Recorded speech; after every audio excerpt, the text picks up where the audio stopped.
आगे आगे लो थोड़ा साइड परिवार जी का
लोग हम पर हुकूमत कर रहे हैं। क्यों?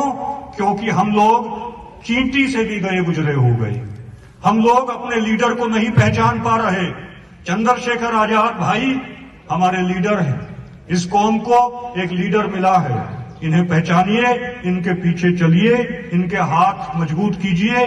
और बड़ी खुशी की बात है कि आज राजस्थान की धरती पर हजारों की संख्या में आप इकट्ठे हुए और ये बड़ी खुशी की बात है। और मैं हरियाणा से बिलोंग करता हूं, मैं जाट कौम से बिलोंग करता हूं और मैं ये भाई से वायदा करता हूं कि जहां आपका पसीना बहेगा वहां हम और हमारी जाट कौम आपके लिए खून बहा देगी। ये मेरा वचन है। तौर पर मैं आपको सच बात बता रहा हूं। मेरी आत्मा और मेरी भावना कह रही है, दिल्ली के ऊपर लाल किले पर नीला झंडा लहरा। ज्यादा समय नहीं, 2024 में नीला झंडा आपकी पार्टी का, आजाद समाज पार्टी का झंडा लाल किले पे फहरा सकता है। इसके लिए हम लोग संकल्प के साथ काम करें। बात ऐसे धारदार हथियार से ज्यादा खतरनाक तरीके से चुभती है, जिसके बाद आदमी अपने आप में अगर तय कर ले, संकल्प ले तो पता नहीं क्या कर ले। मुझे एक बात चुभी हुई है और उस चुभी हुई बात की वजह से मैं यहां खड़ा हूं। यह व्यवस्था बड़ी कड़वी है। मैंने अपने पिता को अपने हाथों में दम तोड़ते देखा है और जब मैंने उनको एम्स में, मेरे पिताजी जो बहुत सम्मानित व्यक्ति थे, मेरी नजर में मेरे हीरो, जब मैंने उनको जमीन पे, मैं उनको वो स्ट्रेचर भी अवेलेबल नहीं करा पाया, उनको अच्छा इलाज नहीं करवा पाया, तो मुझे एहसास हुआ कि यहां कितनी बड़ी खाई, गरीबी, अमीरी, जातिवाद, तमाम तरह की परेशानियां। और उस दिन मैंने अपने मन से तय किया था कि जब अगर मौका आया और अपनी मेहनत से अवसर बना तो किसी गरीब को इस अन्याय का सामना नहीं करने दूंगा। किसी बेटे को रोने चिल्लाने नहीं दूंगा कि उसको वो अपने पिताजी को नहीं बचा पाया। कोई भाई तकलीफ में नहीं होगा, अपने भाई को नहीं बचा पाया। ऐसे समय में अपनी मां को, अपनी बहन को कोई नहीं खोएगा, अपनी पत्नी को, अपने बच्चों को कोई नहीं खोएगा। आज तो हजारों लोग अच्छा इलाज ना मिलने के कारण मर जाते हैं। और जब मेरे पिताजी को ने 11 जनवरी 2013 इसी महीने, कठिन महीना होता है, कठिन दिन होते हैं मेरे लिए, मैंने अपना हीरो खोया इस महीने में।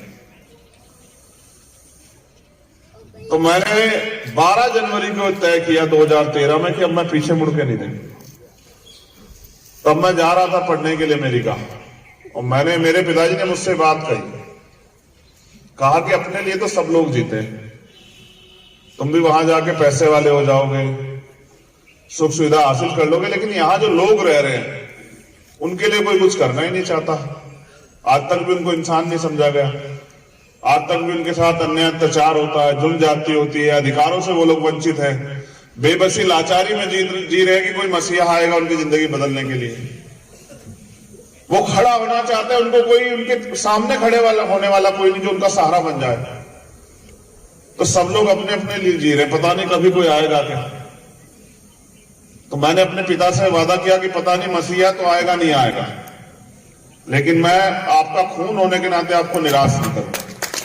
मैं आज के बाद अपने जीवन का पूरा समय इस आंदोलन में लगाऊंगा और कोशिश करूंगा कि बाबा साहब अम्बेडकर का दर्द, उनकी तकलीफ, उनके 4 बच्चों की कुर्बानी, सर छोटू राम की कुर्बानी और अपने संतों गुरुओं महापुरुष गुरु गोविंद सिंह जी, उनका पूरा परिवार, उनके 4 साहबजादे, मां गुजरी, वो तमाम रहबरे आजम जिन्होंने दुनिया में कमजोरों, गरीबों, मजलूमों के लिए कुछ किया, उन सब के दर्द को अपना दर्द बना के हम लोग आगे बढ़ेंगे। शहीद आजम सरदार भगत सिंह, देखो लोग ये कहते हैं मनोज भाई कि नौजवान नौसिखिया होते हैं। 23 साल के थे भगत सिंह जब उन्होंने इस देश के लिए अपने प्राणों का बलिदान दिया, और हंसते हुए। और उससे पहले उन्होंने जेलें काटी, अपने लिए लड़े, तमाम तरह के जो बुनियादी जवाब देने थे वो दिए, भूख हड़ताल की, तमाम तरह के अन्याय सहे, लेकिन वो इतने लोगों की आवाज बने। आज उनके जाने के बाद हम लोग याद कर रहे हैं उनको, उनके कर्म की वजह से, उनके संघर्ष की वजह से, उनके बलिदान की वजह से। मैं गौरवान्वित हूं चूमा की इस धरती पे कि यहां एक नई क्रांति जन्म ले रही है। मैं आपके बीच में भी एक सवाल छोड़ना चाहता हूं। देखो, भविष्य किसी ने नहीं देखा। जो जितनी मेहनत करेगा उसको उसके हिस्से में उतनी सफलता आएगी। हो सकता है आप में से बैठा हुआ कोई व्यक्ति इस मंच पे हो या वहां हो सकता है कल इस प्रदेश का मुखिया हो, इस प्रदेश का चीफ मिनिस्टर हो। मेरी बात को आज याद रखना आप लोग। हो सकता है वो इस देश में केंद्रीय मंत्री बने, हो सकता है वो इस प्रदेश का राज्यपाल बने, हो सकता है वो और किसी बड़े पद पे ओहदे पे बैठा हो। कोई तय नहीं कर सकता कि यहां बैठा हुआ कोई व्यक्ति, हो सकता है यहां बैठा हुआ व्यक्ति, खड़ा व्यक्ति इस देश का प्राइम मिनिस्टर भी बने।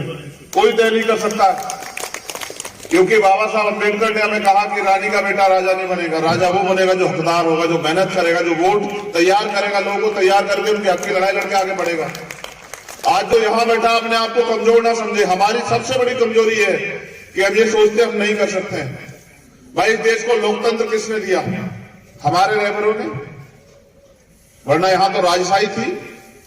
राजशाही में राजा जो कह दे वो सत्य है, राजा जो दिन को अगर रात कह दे तो रात। लेकिन फिर इस देश में लोकशाही आई